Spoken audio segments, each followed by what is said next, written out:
വിശേഷിച്ചിരിക്കട്ടെ. നമുക്കൊന്ന് ചിന്തിക്കാം, നമ്മൾ ഏറ്റവും കൂടുതൽ ഉഴപ്പുന്നത് എവിടെയാണ്?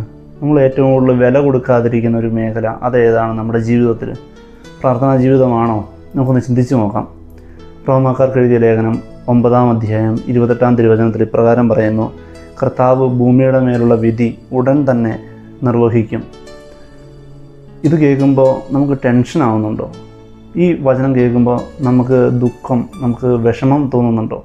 നമ്മുടെ പ്രാർത്ഥനാ ജീവിതത്തിൽ കുറവുകൾ വന്നിട്ടുണ്ടെങ്കിൽ ഒരുപക്ഷെ നമുക്കങ്ങനെ തോന്നാം. ഞാൻ എൻ്റെ ഓട്ടം പൂർത്തിയാക്കിയെന്ന് ഈശോയോട് നമുക്ക് പറയാൻ പറ്റുന്നുണ്ടോ? നമുക്ക് ആവശ്യങ്ങൾ വരുമ്പോൾ മാത്രമാണ് നമ്മൾ ദൈവത്തിൻ്റെ അടുത്തേക്ക് ചെല്ലുക. പ്രിയപ്പെട്ടവരെ, ഓരോ ദിവസവും ദൈവത്തിൻ്റെ ആഗ്രഹം എന്താ, ദൈവത്തിൻ്റെ ചിന്ത എന്താ, ദൈവത്തിൻ്റെ വിഷമം എന്താണ്, ഈ ഒരു ചിന്ത നമുക്കുണ്ടോ? അതിനുവേണ്ടി നമ്മൾ പ്രാർത്ഥിക്കാറുണ്ടോ? നമ്മൾ നമ്മുടെ ജീവിതത്തിൽ എൻഗേജഡായി പോവുകയാണ് പ്രിയപ്പെട്ടവരെ. നമ്മുടെ ജീവിതത്തിൽ എൻഗേജഡാകുമ്പോൾ അന്തിമ ദിവസം നമ്മൾ ആഗ്രഹിക്കാത്തടത്തേക്ക് പോകേണ്ടി വന്നേക്കാം.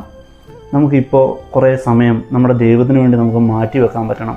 ദൈവത്തിൻ്റെ ആഗ്രഹങ്ങൾക്ക് വേണ്ടി പ്രാർത്ഥിക്കാൻ പറ്റണം. ഈ ഒരു അനുഭവം നമുക്ക് ആവശ്യമാണ്. എങ്കിൽ മാത്രമേ ഞാനും ദൈവവുമായിട്ടുള്ള ബന്ധം ആഴത്തിലാവുകയുള്ളൂ. എൻ്റെ ആത്മാവിനെ എനിക്ക് ദൈവത്തിന് കൊടുക്കാൻ പറ്റുകയുള്ളൂ.